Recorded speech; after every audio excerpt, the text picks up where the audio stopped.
तो जय हिंद दोस्तों, एक बार फिर से स्वागत है आपके अपने YouTube चैनल एग्जाम की तैयारी पे। तो आज हम आपके लेके आए हैं दोस्तों आर्मी जीडी का एक और नया सैंपल पेपर, मॉडल पेपर। ठीक है, तो इसको हम पूरा सॉल्व करेंगे। तो यदि दोस्तों आप अपने घर पे बैठे हो तो जाओ पेन और पेपर उठा के ले आओ और पूरा क्वेश्चन को सॉल्व करो और आंसर बताओ कि आपके 50 क्वेश्चन में से कितने क्वेश्चन राइट हुए। यदि आप कहीं खाली बैठे हो तो 10 मिनट का टाइम निकाल के इस वीडियो को पूरा अंत तक देखो, क्योंकि ये आपकी काफ़ी ज़्यादा मदद करने वाला है। तो दोस्तों यदि तक आपने हमारे चैनल को अभी तक सब्सक्राइब नहीं किया है तो चैनल को पहले सब्सक्राइब करो, लाइक का बटन दबाओ। ठीक है, और अपने दोस्तों के साथ शेयर करो जो आपके साथ आर्मी की तैयारी करते हैं। ठीक है, हमारे यूट्यूब चैनल के माध्यम से आपको आर्मी की तैयारी करवाई जाती है। ठीक है, तो हमारा पहला क्वेश्चन है, सामान्य ज्ञान से क्वेश्चन है कि संसार का सबसे गहरा महासागर कौन सा है। ठीक है, तो यदि दोस्तों आप हमारे चैनल को पहले से देख रहे हैं तो आपको इसका आंसर पता होगा। ठीक है, तो इसका जो आंसर होगा ऑप्शन नंबर ए, यानी कि प्रशांत महासागर संसार का सबसे गहरा महासागर है। ये 14 किलोमीटर गहरा है। ठीक है दोस्तों, अप्रॉक्स में है, लगभग में है, 14 किलोमीटर गहरा है ये महासागर। ठीक, तो अपना अगला क्वेश्चन है कि भारत ने गोवा को पुर्तगालियों से कब स्वतंत्र करवाया था। ठीक है दोस्तों, आपको पता होगा कि अंग्रेज भारत छोड़ के चले गए थे, पर गोवा से अभी पुर्तगाली नहीं गए थे, तो उनको हमने स्वतंत्र करवाया। तो वो किस सन में स्वतंत्र करवाया था। ठीक है, तो नीचे आपको ऑप्शन दिए हैं, आपको राइट आंसर बताना है। ठीक है, तो इसका जो राइट आंसर होगा 1961 ईस्वी में हमने गोवा को आजाद करवाया था पुर्तगालियों से। ठीक है, यानी ऑप्शन नंबर सी इसका राइट होगा। ठीक, तो हमारा अगला प्रश्न है कि पेरिस किस नदी के किनारे बसा है। ठीक है, पेरिस शहर जो है, ठीक है, पेरिस शहर जो फ्रांस की राजधानी है, वो पेरिस शहर किस नदी के तट पे बसा है। ठीक है, तो जो इसका ऑप्शन दे दिए गए आपको, सीन, थैमस, गोल्वा, इनमें से कोई नहीं। तो जो इसका राइट आंसर बनेगा दोस्तों, आंसर बनेगा ऑप्शन नंबर ए, सीन नदी के तट पे स्थित है पेरिस। ठीक, तो हमारा अगला प्रश्न है कि राष्ट्रीय वनस्पति बाग कौन से शहर में है। हाँ दोस्तों, यहाँ पे ध्यान देने वाली बात है, राष्ट्रीय वनस्पति। ठीक है, याद रखिएगा, राष्ट्रीय वनस्पति बाग कौन से शहर में स्थित है।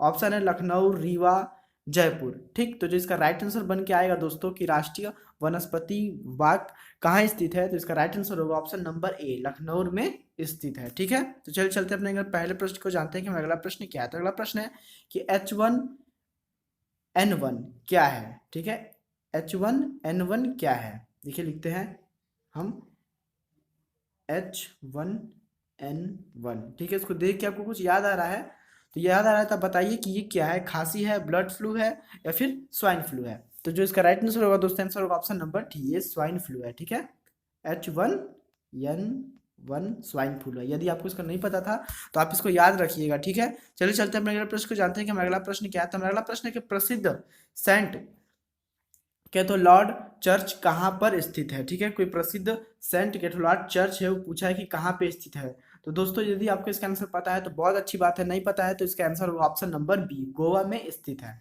ठीक है, तो चलिए चलते हैं अगले प्रश्न को जानते हैं। तो हम लोग का अगला प्रश्न है कि भारत का सबसे बड़ा सड़क पुल कौन सा है। ठीक है दोस्तों, यहाँ से पूछा है बड़ा। ठीक है, भारत का सबसे बड़ा सड़क पुल कौन सा है। ऑप्शन है भूपेन हजारिका सेतु, दूसरा ऑप्शन है नेहरू सेतु, महात्मा गांधी सेतु, या फिर इंदिरा गांधी सेतु। तो जो इसका राइट आंसर होगा दोस्तों, आंसर होगा option number A, Bhupen Hazarika, ठीक है, सेतु भारत का सबसे बड़ा सड़क पुल है। बहुत इंपॉर्टेंट क्वेश्चन है दोस्तों, आपको याद रखना चाहिए इस क्वेश्चन को। ठीक है, इंपॉर्टेंट क्वेश्चन है। ठीक, चलिए चलते हैं अपने अगले प्रश्न की ओर और जानते हैं कि हमारा नेक्स्ट क्वेश्चन क्या है। तो अगला क्वेश्चन दोस्तों कि राष्ट्रीय तट पर, ठीक है, सबसे बड़ा प्राकृतिक बंदरगाह कौन सा है। दोस्तों प्राकृतिक यानी स्वयं से, ठीक है, एक होता है आर्टिफिशियल जो इंसान बनाते हैं बंदरगाह, और एक होता है प्राकृतिक, ठीक है, जो भगवान पहले से बना दिए होते हैं। तो वो सबसे बड़ा पश्चिमी तट पर बंदरगाह कौन सा है। तो जो इसका राइट आंसर होगा दोस्तों, आंसर होगा ऑप्शन नंबर डी, ठीक है, मुंबई का बंदरगाह है। ठीक है, तो हमारा अगला प्रश्न है कि किस देश को नील नदी का वरदान कहा जाता है। हाँ दोस्त, किस देश को नील नदी का वरदान कहा जाता है। तो जो इसका राइट आंसर बन के आएगा दोस्तों, आंसर बन के आएगा ऑप्शन नंबर सी, इजिप्ट को कहा जाता है नील नदी का वरदान। ठीक है,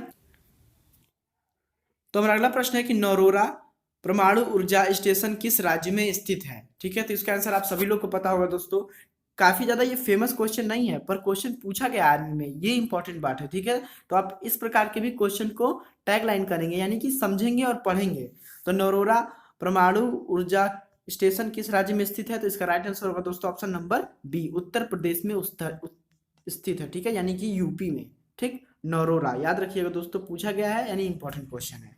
तो हमारा अगला प्रश्न है कि भारत के योजना आयोग कब स्थापित किया गया था। हाँ दोस्तों, भारत में योजना आयोग, ठीक है, योजना आयोग कब स्थापित किया गया था? तो यदि आपको इसका राइट आंसर पता है तो बहुत अच्छी बात है। इसका राइट आंसर होगा दोस्तों ऑप्शन नंबर बी, ठीक है, 1950 ईस्वी में स्थापित किया गया था भारत का योजना। और अगला प्रश्न दोस्तों की स्वर्णीय चतुर्भुज योजना किस काम से जुड़ी है? ठीक है, ये योजना दोस्तों है कि भारत के प्रमुख शहरों को जोड़ना है, ठीक है, चतुर्भुज के आकार में भारत के प्रमुख शहरों को जोड़ना है। तो किस प्रकार से आप जोड़ेंगे? भवन निर्माण से तो भारत के शहरों को आप जोड़ नहीं पाएंगे। तो इसका जो राइट आंसर होगा दोस्तों, आंसर होगा ऑप्शन नंबर बी, सड़क निर्माण से एक दूसरे को चतुर्भुज की आकृति में जोड़ना है, ठीक है, यानी सड़क।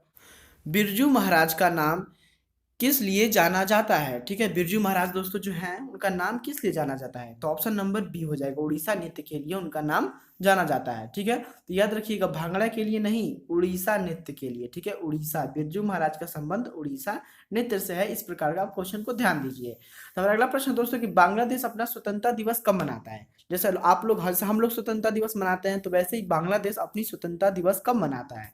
तो बांग्लादेश अपनी स्वतंत्रता दिवस 26 मार्च को मनाता है, ठीक है, याद रखिए 26 मार्च को मनाता है बांग्लादेश अपना स्वतंत्र। तो दोस्तों हमारा अगला प्रश्न है कि चिपकू आंदोलन डैश डैश किसने शुरू किया था? ठीक है, तो सबसे पहले जानते हैं कि चिपकू आंदोलन था क्या। तो दोस्तों बहुत पहले अंग्रेज पेड़ काटते थे, ठीक है, तो उन पेड़ को रोकने के लिए जो इंसान थे वो पेड़ से जाके चिपक जाते थे, और उनका मतलब ये होता था कि आप पहले हमें मार डालिए फिर आप पेड़ काटिए, ठीक है। तो इसी आंदोलन को चिपकू आंदोलन कहते थे। तो इसको जो शुरू किया था ऑप्शन नंबर ए, यानी कि सुंदरलाल बहुगुणा ने इस आंदोलन को शुरू किया था। बहुत ज्यादा इंपॉर्टेंट क्वेश्चन है दोस्तों, बहुत ज्यादा, ठीक है।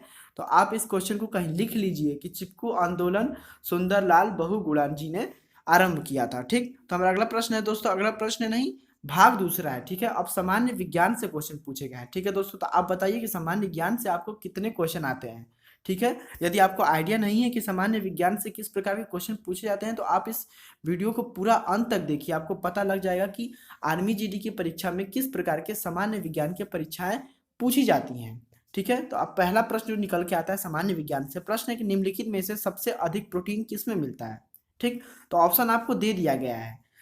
पहला ऑप्शन है अंडा, दूसरा ऑप्शन है दाल, तीसरा ऑप्शन है दूध, चौथा ऑप्शन है मूंगफली। तो यदि आपको पता है दोस्तों कि सबसे ज्यादा प्रोटीन हमको किसमें मिलती है, तो बहुत अच्छी बात है। तो दोस्तों आप जान जाइए एक बात कि सबसे ज्यादा प्रोटीन आपको दाल में ही मिलेगी, ठीक है। तो इसीलिए इसका राइट आंसर दोस्तों दाल होगा, ठीक है। आप दाल टिक करके आगे निकल जाइए, ठीक। तो हमारा जो अगला क्वेश्चन है कि पैर और मुंह की बीमारी किसको होती है, ठीक है। पैर और मुंह की बीमारी किसको होती है? तो जिसका राइट आंसर होगा दोस्तों, आंसर होगा ऑप्शन नंबर ए, पशु को पैर और मुंह की बीमारी होती है अक्सर, ठीक है। तो अगला प्रश्न दोस्तों, तो हमारा अगला दोस्तों प्रश्न है कि सिरके में अम्ल की प्रकृति किसके कारण होती है? तो आप सभी लोग को पता है कि सिरका कैसा होता है, अम्ल यानी एसिड की प्रकृति किस कारण होती है, ठीक है। तो ऑप्शन आपको दे दिए गए हैं, सैट्रिक अम्ल, दूसरा ऑप्शन दिया है गंधक अम्ल, तीसरा ऑप्शन दिया है सेरू अम्ल, और चौथा ऑप्शन दिया है एसिटिक अम्ल, ठीक है। तो जो इसका राइट आंसर बनेगा दोस्तों, आंसर बनेगा ऑप्शन नंबर डी, ठीक है, एसिटिक अम्ल के कारण होती है सिरके की प्रकृति, ठीक है, प्रकृति, ठीक। तो हमारा अगला प्रश्न दोस्तों कि वेल एक डैश डैश है, ठीक है। यहाँ वेल मतलब तो आप सभी लोग जानते होंगे कि वेल एक मछली है, ठीक है। तो वेल कैसी मछली है? आप सभी लोग को पता होगा कि वेल एक स्तनधारी मछली है, यानी ऑप्शन नंबर सी इसका राइट हो जाएगा। आप टिक करके तुरंत आगे बढ़ जाइए क्योंकि समय कम होता है, ठीक है। हर क्वेश्चन को करने के लिए आपको 5 या 3 सेकंड के बीच में समय मिलता है। तो अगला क्वेश्चन है कि निम्नलिखित में से कौन सा मिश्रण का उदाहरण है, ठीक है। मिश्रण का उदाहरण है कौन सा? पानी, हवा, कार्बन डाइऑक्साइड या चीनी, इसमें से मिश्रण का उदाहरण जो है वो कौन सा है? तो जिसका राइट आंसर होगा दोस्तों, आंसर होगा ऑप्शन नंबर सी, हवा, ठीक है। आप हवा में देखिए दोस्तों, हवा में क्या क्या मिला है, ठीक। हवा में अनेक प्रकार की गैस हैं, जैसे हाइड्रोजन है, हीलियम है, लिथियम है, ठीक है। तो उसी प्रकार जो इसका राइट आंसर होगा ऑप्शन नंबर सी, हवा, ठीक। तो चलिए चलते हैं अपने अगले प्रश्न को, जानते हैं कि हमारा अगला प्रश्न क्या है। अगला प्रश्न है कि किसी तत्व के आइसोटोप्स में क्या समान होते हैं, ठीक है। आइसोटोप्स में क्या समान होते हैं, ठीक है। तो इसका जो राइट आंसर बनेगा दोस्तों, आंसर बनेगा ऑप्शन नंबर बी, आइसोटोप्स में प्रोटॉनों की जो संख्या होती है वो समान होती है, ठीक है दोस्तों। आइसोटोप्स में जो प्रोटॉनों की संख्या होती है वो एक समान होती है, न्यूट्रॉनों की संख्या एक समान नहीं होती है, इसीलिए इसका राइट आंसर होगा ऑप्शन नंबर बी की प्रोटॉनों की संख्या आइसोटोप्स में एक समान होती है। तो हमारा अगला प्रश्न दोस्तों कि कार्बन के सबसे शुद्ध रूप को क्या कहा जाता है? तो ऑप्शन दे दिया गया है, ऑप्शन ए हीरा, ऑप्शन बी कोयला, ऑप्शन सी राख, ऑप्शन डी ग्रेफाइट। ठीक, तो कार्बन की जो सबसे शुद्ध रूप होता है दोस्तों, जो कार्बन की सबसे ज्यादा लंबी चैन बनती है, वो चैन बनती है ऑप्शन नंबर ए यानी कि हीरे में। तो इसीलिए जो कार्बन का पूरा शुद्ध रूप होगा दोस्तों वो होगा हीरा। ठीक है, ना ही कि कोयला, कोयला नहीं मारना है, ना ही आपको राख मारना है। ठीक है, ऑप्शन होगा कार्बन का शुद्ध रूप होता है हीरा। ठीक है दोस्तों, तो चल चलते हैं अपने अगले प्रश्न को जानते हैं कि हमारा अगला प्रश्न किस प्रकार से पूछा गया। तो अगला प्रश्न है दोस्तों कि निम्नलिखित में से कौन सा यौगिक नहीं है? तो इसका दोस्तों आप देखते ही आंसर बना देंगे। ठीक है, पूछा है कि कौन सा यौगिक नहीं है, तो इसका जो राइट आंसर होगा दोस्तों, आंसर होगा ऑप्शन नंबर बी Fe यानी कि लोहा। ठीक, तो चलिए चलते हैं अपने अगला प्रश्न को जानते हैं कि हमारा अगला प्रश्न क्या है। तो अगला प्रश्न दोस्तों कि विटामिन सी का रासायनिक नाम क्या है? ठीक दोस्तों, तो यदि आपने हमारी विटामिन वाली वीडियो नहीं देखी है तो जाइए विटामिन वाली डिस्क्रिप्शन लिस्ट में क्लिक करिए, वहाँ पे विटामिन वाली वीडियो होगी, उस वीडियो को पूरा देखिए। आपको आर्मी में पूछे जाने वाले विटामिन के सारे प्रश्न उसमें दिए गए हैं। तो आइए चलते हैं अपने प्रश्न को जानते हैं कि हमारा प्रश्न का जो राइट आंसर है वो क्या होगा। विटामिन सी का जो रासायनिक नाम है वो क्या है? ठीक है, तो विटामिन सी का जो रासायनिक नाम है दोस्तों, ऑप्शन नंबर है सी। ठीक है, तो चलिए चलते हैं अपने अगले प्रश्न को जानते हैं कि हमारा अगला प्रश्न क्या है। तो अगला प्रश्न दोस्तों कि बेरी बेरी नामक एक बीमारी किसकी कमी से होती है? देखिए दोस्तों, 3-4 सवाल हुए हैं जो आपको बचपन से पता होंगे। ठीक है, जैसे रतौंधी, कोई भी बता देगा कि रतौंधी विटामिन ए की कमी से होती है। उसी प्रकार ये भी फेमस है कि बेरी बेरी नामक बीमारी किसकी विटामिन की कमी से होती है। तो यदि आपको आता है तो बहुत अच्छी बात है। ठीक है, तो इसका जो राइट आंसर होगा दोस्तों, आंसर होगा ऑप्शन नंबर बी।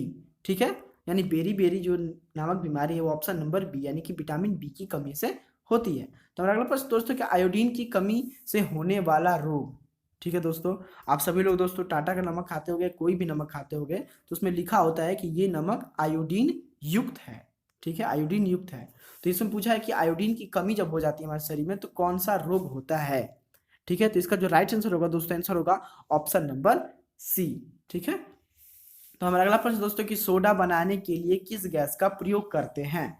ठीक है दोस्तों, आपने सोडा पिया होगा कभी ना कभी, तो आपने सोडा पिया होगा या फिर सोडा खाया होगा। ठीक, तो बोला है कि सोडा बनाने के लिए किस गैस का प्रयोग होता है, तो जिसका राइट आंसर होगा दोस्तों, आंसर होगा ऑप्शन नंबर डी CO2 यानी कार्बन डाइऑक्साइड का प्रयोग होता है। ठीक, तो हमारा अगला प्रश्न दोस्तों कि हाइडल पावर स्टेशन की ऊर्जा का स्रोत क्या होता है? ठीक है, हाइडल, ठीक है, हाइडल पावर ऊर्जा का स्रोत क्या होता है? ऑप्शन दिए गए हैं कोयला, डीजल, पानी या आणविक शक्ति। ठीक है, अणु शक्ति। ठीक, तो जिसका राइट आंसर होगा दोस्तों, आंसर होगा ऑप्शन नंबर सी यानी कि हाइडल पावर स्टेशन की जो मुख्य ऊर्जा होती है वो होता है पानी। याद रखिएगा दोस्तों। तो हमारा अगला प्रश्न है कि बल का सूत्र क्या होता है? हाँ दोस्तों, बल का जो सूत्र होता है वो क्या होता है?